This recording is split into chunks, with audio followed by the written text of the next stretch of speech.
রুগীরা বলতেছে স্যার আমরা এসে যদি দেখি সিঁড়িতে বসতে 50 টাকা নিয়ে যায়, এই চাদরটা বদলালে 200 টাকা না দিলে বদলায় না।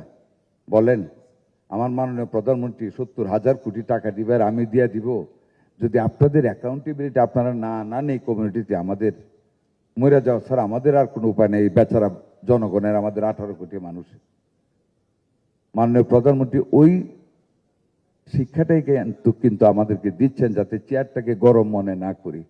দয়া করে আপনারা আপনাদের অ্যাকাউন্টেবিলিটি, আপনাদের medical ethics, which you will teach as your moral ethics, আপনারা লাগাবেন। সাপোর্ট যা চান, আমি চাই আপনাদেরকে নিয়ে সারা বাংলাদেশে 20 কোটি মানুষ গর্ব করুক, and you can do that. আপনারা সেটা প্রমাণ করেছেন কোভিডের সময়ে।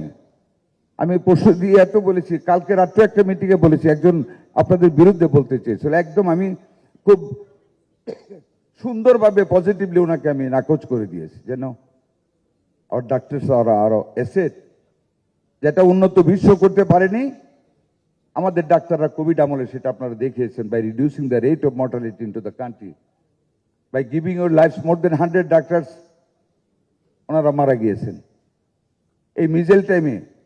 আমাদের ডাক্তার, আমাদের নার্সরা যে অদম্য প্রচেষ্টার মাধ্যমে আমাদেরকে সহযোগিতা করেছেন, we must keep it in our mind.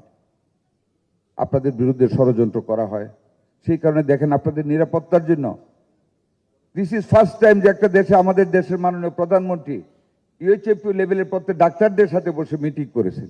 আমি করিয়েছি সেটা, এবং উনি খুশি হয়েছেন আমাদের মাননীয় প্রধানমন্ত্রী। এক্সচেঞ্জ অফ ভিউজ হয়েছে, বিলঙ্গিংনেস বৃদ্ধি পেয়েছে।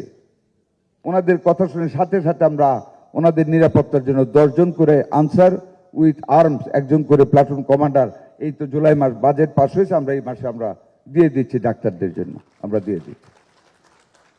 গ্রাম এলাকায় যারা কর্তব্য পালন করবেন ডাক্তার সাহেব এবং অন্যান্য স্বাস্থ্যকর্মী, তাদের জন্য বিশেষ আলাদা প্রণোদনার ব্যবস্থা আমাদের মাননীয় প্রধানমন্ত্রী বাজেটে ঘোষণা করেছেন। আমাদের সীমিত সম্পদের ভিতরে we are trying to do the best for you, আমাদের মাননীয় প্রধানমন্ত্রী সেটা করতেছে।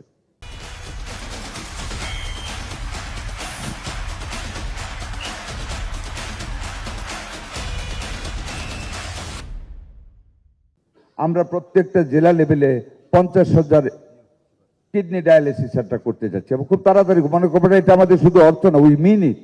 Hour prime minister, our honourable prime minister means it. উনি যা বলেন তা করেন, আমাদেরকে করতে বাধ্য করেন। আমরা সেটা করতে যাচ্ছি ইনশাল্লাহ।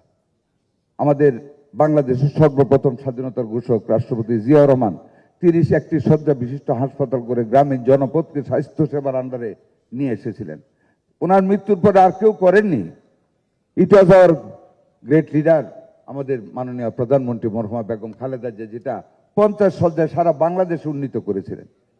After a long gap of period, the present honorable Prime Minister Janab Tariq Rahman has declared the extension of all the Upazila hospitals from 50 to 101. We are extending the facilities of to give the service to the people. আমরা বাড়াইতে যাচ্ছি। আমরা চায়নার সাথে একটা প্রজেক্টে যাচ্ছি। আমরা 20টা হাসপাতাল করব, 2টা only for the women and their newborn babies, 1,500 beds. And 18টা হাসপাতাল হবে 1,000 bedded all over the country with special facilities. আমরা হেলিকপ্টার আনতে যাচ্ছি মুমূর্ষু রোগীদেরকে তাড়াতাড়ি বেটার হসপিটালে ব্রড ডাউন করার জন্য। আমরা অ্যাম্বুলেন্সের প্ল্যান করতেছি। সকল কিছু আপনাদেরকে দিচ্ছি। আইসিইউর কথা বলেছেন, আমরা আপনাদেরকে দিব খুব তাড়াতাড়ি। আমরা এক্সটেন্ড করতেছি এই প্রোগ্রাম আরো ইনশাল্লাহ।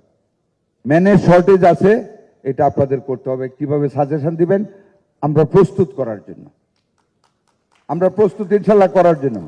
But management is yours. ওই আইসিইউর ভিতরে রোগী, সেটা আপনাদের তো ম্যানেজ করতে হবে। রোগী যদি ছটফট করে কাঁদে, আপনারা যদি বাইরে গল্প করেন 8 দিনের ডাক্তারের মতন, কি লাভ হবে আমার আইসিইউ করে? কোনো লাভ তো হবে না। কাজে আবারও একই জায়গায় ফিরে আসি, sense of accountability and imposition of high morality রাখেন, তাইলে আল্লাহর কাছে আপনাদের জন্য পরকালের জীবন একদম সহজ হয়ে যাবে। কারণ এর চেয়ে বড় সার্ভিস আর কিছু নেই। It's a service to humanity.